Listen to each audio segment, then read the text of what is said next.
Joy to the world, the Lord has come. Let earth receive her King. Let every heart prepare him room. And heaven and nature sing. And heaven and nature sing. And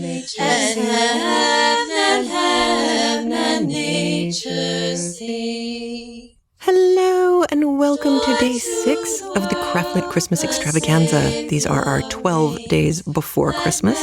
And if you are just catching up with us, you should know there are 5 days of audio that are waiting for you at craftlit.com and also over at our Annotated Audiobook podcast YouTube channel for CraftLit. Today, again, I have some funny stuff for you and also some heartwarming stuff. We will bookend our listens today with 2 very short bits from Saki. You may know him as H. Munro. He is the writer from the turn of the previous century who did such great short stories like The Open Window, stuff that kids read all the time in school because they have great twists at the end, usually. And he did a series of short stories about a guy named Reginald, who's kind of a jerk.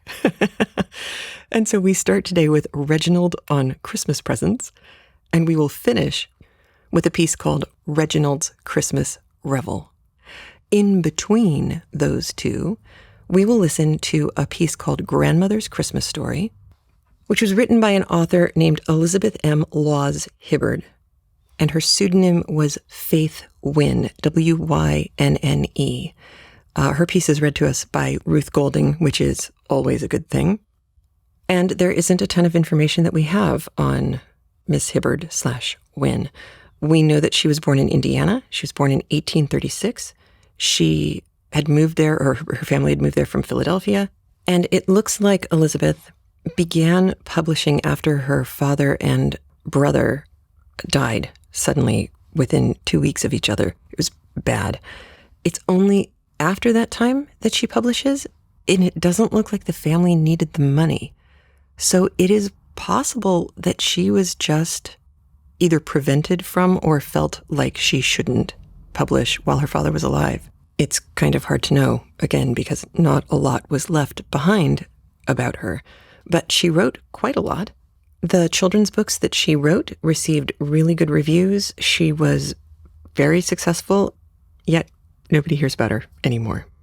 So there it is, Elizabeth Hibbard/Faith Wynne. And those are our authors for today, Saki and Wynne. All right, here we go. Reginald on Christmas Presents by Saki. I wish it to be distinctly understood, said Reginald, that I don't want a George, Prince of Wales prayer book as a Christmas present. The fact cannot be too widely known. There ought, he continued, to be technical education classes on the science of present-giving. No one seems to have the faintest notion of what anyone else wants, and the prevalent ideas on the subject are not creditable to a civilized community. There is, for instance, the female relative in the country who knows a tie is always useful, and sends you some spotted horror that you could only wear in secret or in Tottenham Court Road.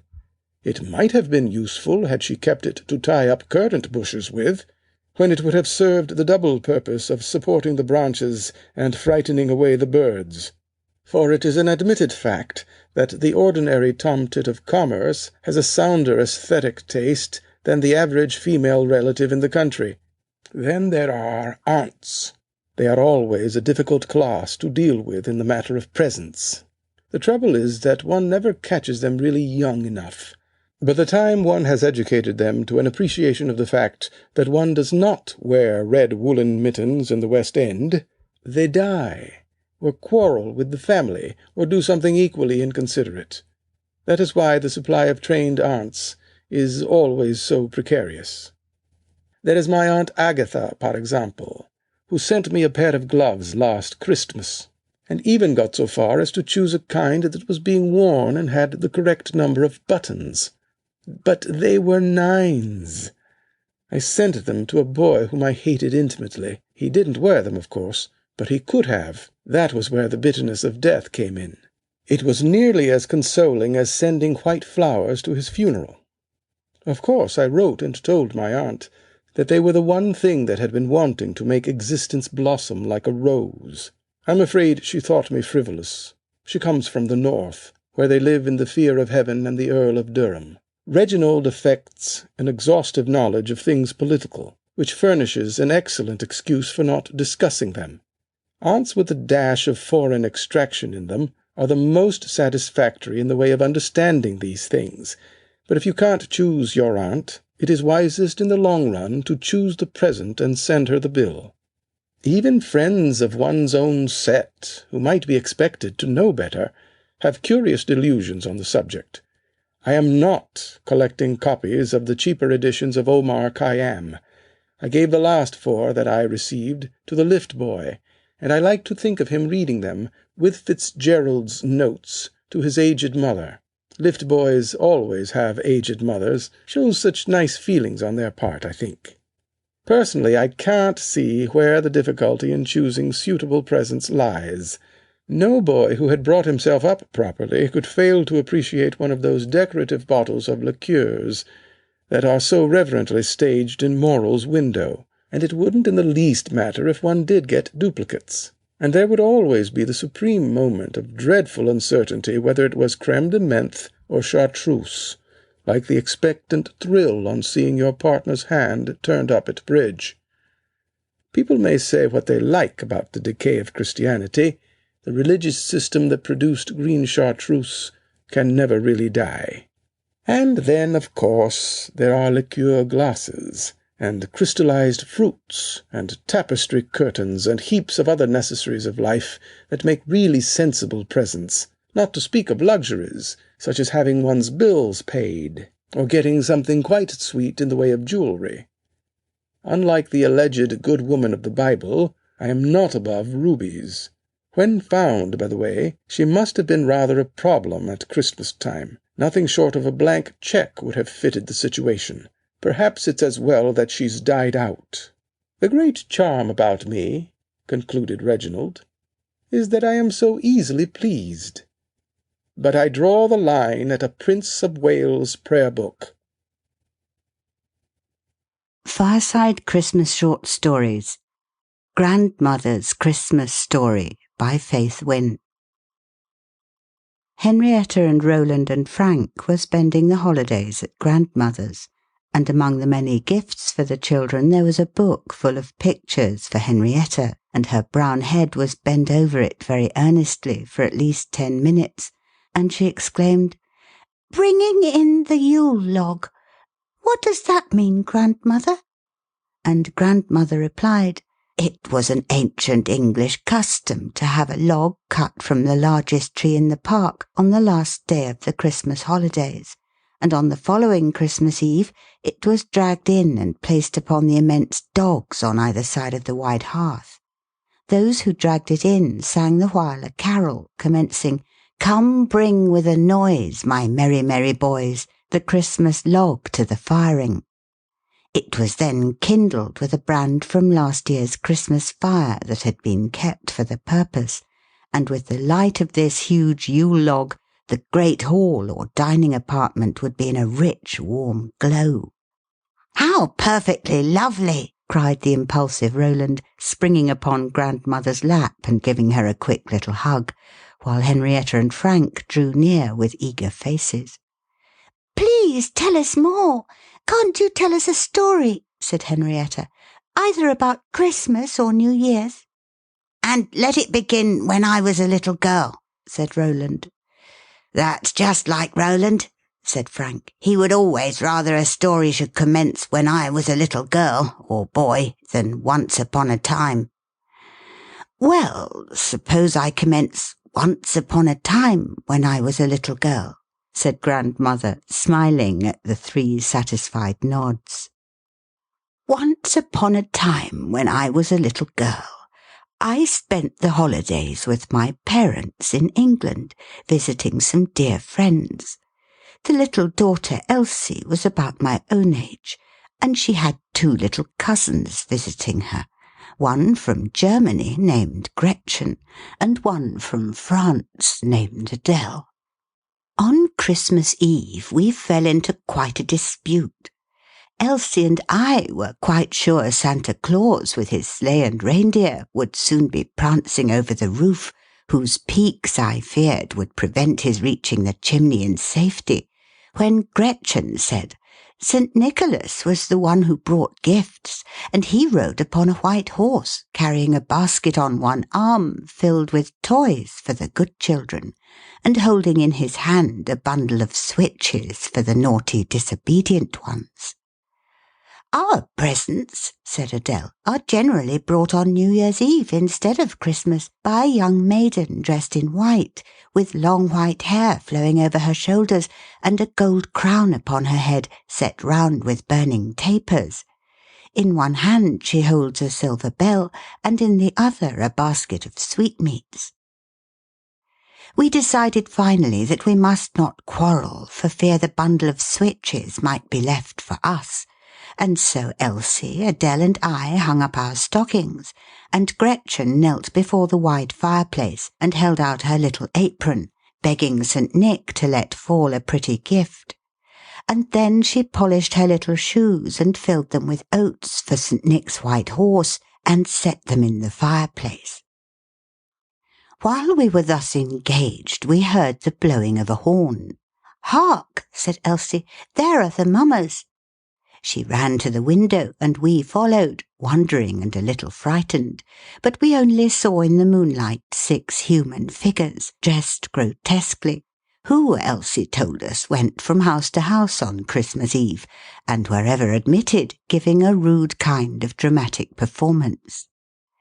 Elsie's father invited them in, and gave the best that his hospitable board afforded, as was the custom of the times. "Were the oats all gone from Gretchen's shoes?" interrupted Roland, whose mind had been dwelling more upon this part of the story than upon the mummers. "Yes. When the Christmas bells rang out their silvery chimes on Christmas morning, we jumped up and ran downstairs to find the little shoes filled with toys and sweetmeats, and our stockings were so full as to have lost the shape of stockings.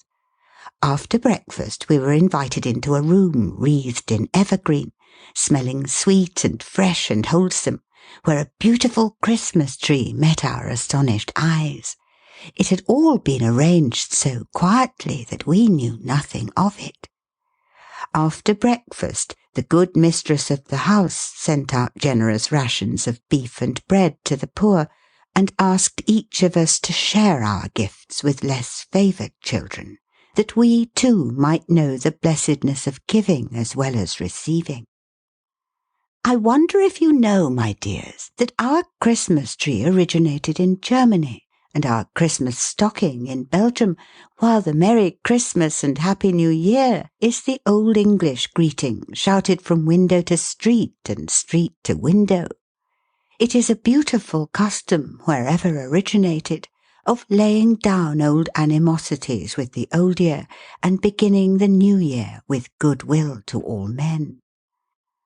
And when the bells ring out the old year and ring in the new, Grandmother hopes her children will correct their little faults, and ask the good Father to help you to overcome them, before they become so strong that they will overcome you. And now, as you have had a merry, merry Christmas, may you have a happy New Year. Recording by Ruth Golding.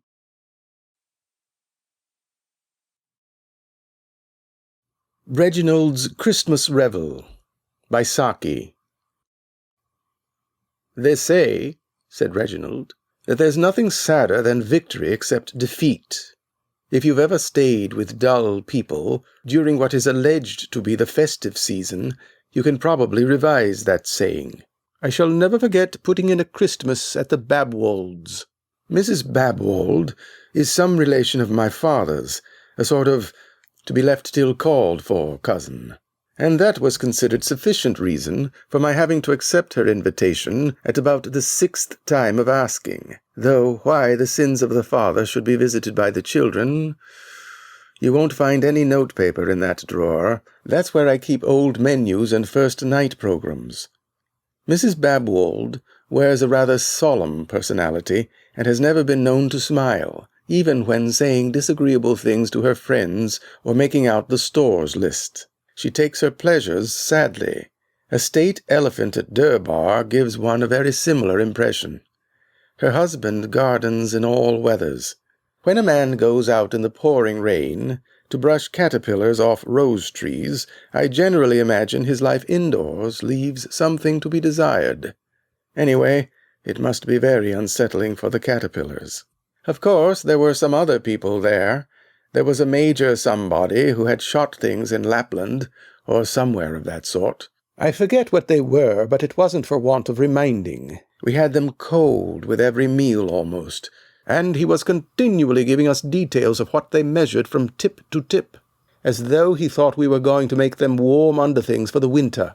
I used to listen to him with a rapt attention that I thought rather suited me, and then one day I quite modestly gave the dimensions of an okapi I had shot in the Lincolnshire fens. The Major turned a beautiful Tyrian scarlet. I remember thinking at the time that I should like my bathroom hung in that color, and I think that at that moment he almost found it in his heart to dislike me. Mrs. Babwold put on a first aid to the injured expression and asked him why he didn't publish a book of his sporting reminiscences. It would be so interesting. She didn't remember till afterwards that he had given her 2 fat volumes on the subject, with his portrait and autograph as a frontispiece, and an appendix on the habits of the Arctic mussel. It was in the evening that we cast aside the cares and distractions of the day and really lived. Cards were thought to be too frivolous and empty a way of passing the time, so most of them played what they called a book game. You went out into the hall to get an inspiration, I suppose. Then you came in again with a muffler tied round your neck and looked silly, and the others were supposed to guess that you were wee MacGregor. I held out against the inanity as long as I decently could, but at last, in a lapse of good nature, I consented to masquerade as a book, only I warned them that it would take some time to carry out. They waited for the best part of 40 minutes, while I went and played wine-glass skittles with the page boy in the pantry. You play it with a champagne cork, you know, and the one who knocks down the most glasses without breaking them wins. I won with 4 unbroken out of 7. I think William suffered from over-anxiousness. They were rather mad in the drawing-room at my not having come back, and they weren't a bit pacified when I told them afterwards that I was at the end of the passage. I never did like Kipling, was Mrs. Babwold's comment when the situation dawned upon her. I couldn't see anything clever in Earthworms Out of Tuscany, or is that by Darwin? Of course, these games are very educational, but personally I prefer bridge. On Christmas evening we were supposed to be specially festive in the old English fashion. The hall was horribly draughty, but it seemed to be the proper place to revel in, and it was decorated with Japanese fans and Chinese lanterns, which gave it a very old English effect. A young lady with a confidential voice favored us with a long recitation about a little girl who died, or did something equally hackneyed, and then the Major gave us a graphic account of a struggle he had with a wounded bear. I privately wished that the bears would win sometimes on these occasions. At least they wouldn't go vaporing about it afterwards. Before we had time to recover our spirits, we were indulged with some thought-reading by a young man whom one knew instinctively had a good mother and an indifferent tailor. The sort of young man who talks unflaggingly through the thickest soup and smooths his hair dubiously as though he thought it might hit back. The thought-reading was rather a success.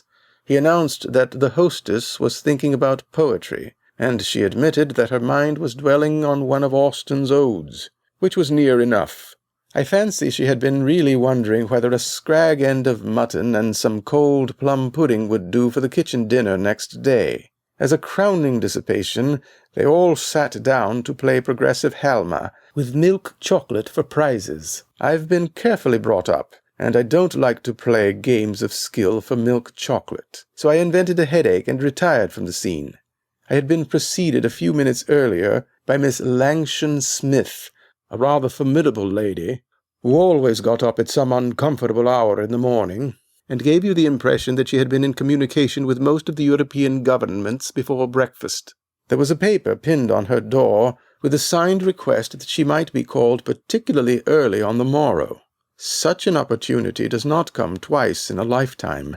I covered up everything except the signature with another notice, to the effect that before these words should meet the eye, she would have ended a misspent life, was sorry for the trouble she was giving, and would like a military funeral. A few minutes later, I violently exploded an air-filled paper bag on the landing, and gave a stage moan that could have been heard in the cellars. Then I pursued my original intention and went to bed. The noise those people made in forcing open the good lady's door was positively indecorous. She resisted gallantly, but I believe they searched her for bullets for about a quarter of an hour, as if she had been an historic battlefield. I hate traveling on Boxing Day, but one must occasionally do things that one dislikes. End of Reginald's Christmas Revel by Saki. Recording by Bob Gonzalez. Let heaven and nature sing. Let heaven and nature sing. Joy to the world, the Savior reigns. Let men their songs employ. While fields and floods, rocks, hills, and plains repeat the sounding joy, repeat the sounding joy, repeat the sounding joy. He rules the world with truth and grace, and makes the nations prove the glories of his righteousness, and wonders of his love, and wonders of his love, and wonders of his love.